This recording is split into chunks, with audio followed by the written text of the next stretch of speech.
Olá pessoal, vamos continuar aqui falando agora da terceira parte da história do SUS. Então vamos lá. Bom, no período aí de 1945 a 1960, agravavam-se as condições sociais no Brasil, havia um aumento crescente do desemprego, as condições de saúde da maioria da população só piorava, mas havia um empenho por parte dos movimentos sociais que começavam a ganhar força aqui no Brasil, que reivindicavam por reformas no setor de saúde, e entre essas reformas estava aí a reforma sanitária. Em 1953, teve a criação do Ministério da Saúde. O Ministério da Saúde ele foi criado a partir do Ministério da Educação. Até então, o setor de saúde no Brasil ele era administrado pelo Ministério da Educação. E o Ministério da Educação promoveu 2 conferências de saúde que ocorreram aqui no Brasil. E aí, a partir dessas conferências, na segunda conferência, foi então criado o Ministério da Saúde. Nesse momento aí, os problemas sanitários brasileiros apareciam pela primeira vez e eram apontados e discutidos através dessas conferências. Então, já se discutia propostas de um plano nacional de saúde que atingisse as 3 esferas de governo, município, estado e União. Bom, gente, em 1960 foi criada a Lei Orgânica da Previdência Social, LOPS. Essa lei, o que ela fez? Ela unificou a legislação referente aos institutos de aposentadorias e pensões. E aí ela teve o objetivo de uniformizar os benefícios aos segurados. Bom, como assim? Eu falei que nos institutos de aposentadorias e pensões, esses institutos eles eram por categorias profissionais. Então, cada categoria profissional, ela tinha uma base de benefícios para os seus assegurados. Então, com essa lei orgânica da Previdência Social, foi feita uma uniformização de todos esses IAPs, certo? Para que todos esses IAPs pagassem o mesmo valor, para que todos os beneficiados e assegurados, eles recebessem o mesmo valor, só que nivelando para baixo esses direitos. O mínimo que poderia ser pago, o mínimo de concessão de benefícios, era o que ficou estipulado aí nessa época. Então, dessa forma, as pessoas que eram beneficiadas pelos IAPs iriam receber o mesmo benefício, independente da sua categoria profissional, tá bom? Só a título de curiosidade, essa lei, ela também altera o limite da idade para a aposentadoria, que até 1960 era de 50 anos. E aí, a aposentadoria, o limite para essa aposentadoria, nessa época passou para 55 anos. Eles levaram em consideração a expectativa de vida da população, que estava aumentando, e aí aumentaram, então, a idade para a aposentadoria. Isso em 1960. Ok, gente? Bom, então no ano de 1964 a gente estava vivendo aí o golpe militar. Foi marcado pela centralização do poder na esfera federal. Junto com isso houve diminuição de salários, expurgo dos civis que pensavam diferente, do governo. Nesse período, aquelas conferências de saúde ainda continuavam a vigorar, Essas conferências de saúde, elas ocorriam nesse período, só que de maneira mais tímida, mais enfraquecida, justamente por causa da própria dificuldade dos cidadãos expor o direito à liberdade, o direito à expressão naquela época, tá certo? Bom, e aí, em 1966... teve a criação, então, do INPS, o Instituto Nacional da Previdência Social. O que aconteceu nessa época? Todas aquelas IAPs, todos aqueles institutos de aposentadorias e pensões, eles voltam a sofrer, então, uma intervenção do Estado, novamente. E dessa vez, o Estado pegou todos os institutos de aposentadorias e pensões, que eram por categorias profissionais, e unificou. E juntou tudo e formou, então, a partir daí, o Instituto Nacional de Previdência Social, conhecido como INPS. Esse Instituto Nacional de Previdência Social, ele continua com o financiamento tripartite, mas, claro, apenas aquelas pessoas do mercado formal é que recebiam os benefícios. Então, no Instituto Nacional de Previdência Social, continuava a contribuição Estado, município e União, e recebia os benefícios apenas as pessoas do mercado formal, ou seja, aquelas pessoas com carteira assinada. Ok? Bom, aí dando um salto para 1977, o INPS passou a ser chamado de INAMPS, Instituto Nacional de Assistência Médica da Previdência Social. O INAMPS, ele tinha a responsabilidade de prestar assistência aos seus associados, aquelas pessoas do mercado formal que contribuíam com carteira assinada. E aí o que acontece?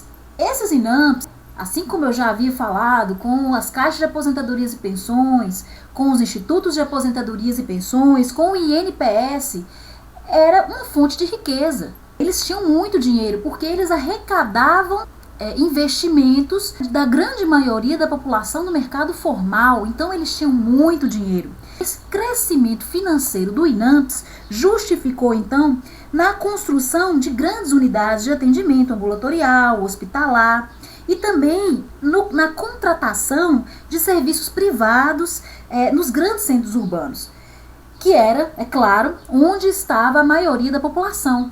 Então, a assistência à saúde que foi desenvolvida pelo INAMPS, ela beneficiava apenas os trabalhadores da economia formal, aqueles com carteira assinada, também beneficiavam seus dependentes. Ou seja, ele não tinha caráter universal. Hoje a gente sabe que o sistema que a gente tem, que é o SUS, ele tem um caráter universal. Nessa época, o INAMPS não tinha caráter universal. Só recebia os benefícios aqueles que pagavam, aqueles que contribuíam.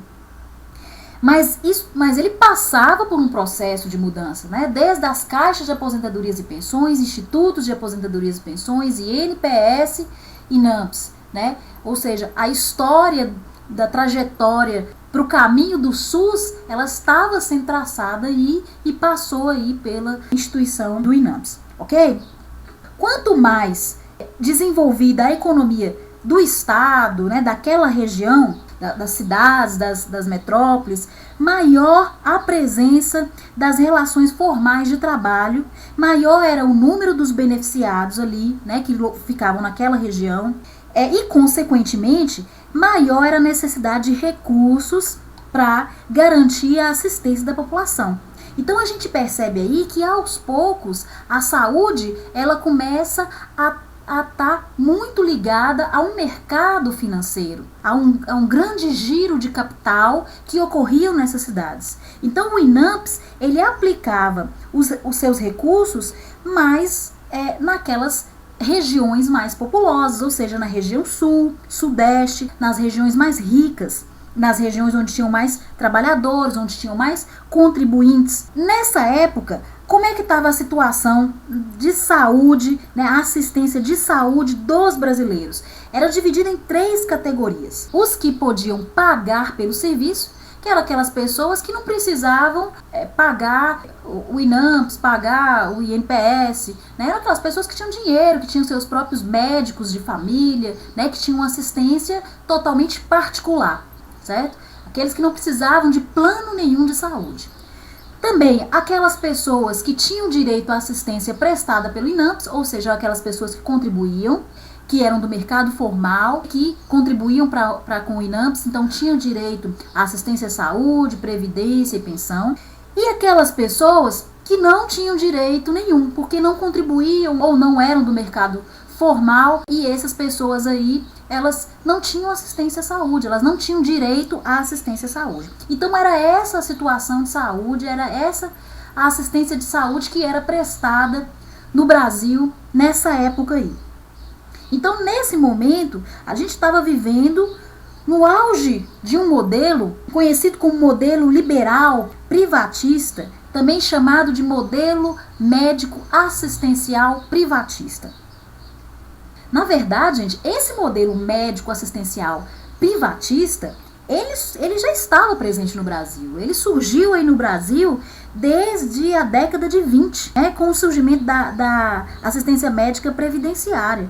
Mas ele ficou mais evidente nessa época. Ele ficou mais evidente nessa época com o crescimento das cidades, com a tecnologia na área da saúde que começou a aparecer. Ele ligava-se, então, é claro, à necessidade de assistência aos trabalhadores urbanos, aos trabalhadores industriais. Então, a demanda era maior. E aí ele vai vigorar esse modelo aí que começou desde da década de 20, ela vai vigorar aí até os anos 80. Quais eram as características desse modelo? Primeiro, a prática médica, curativista, individual, assistencialista.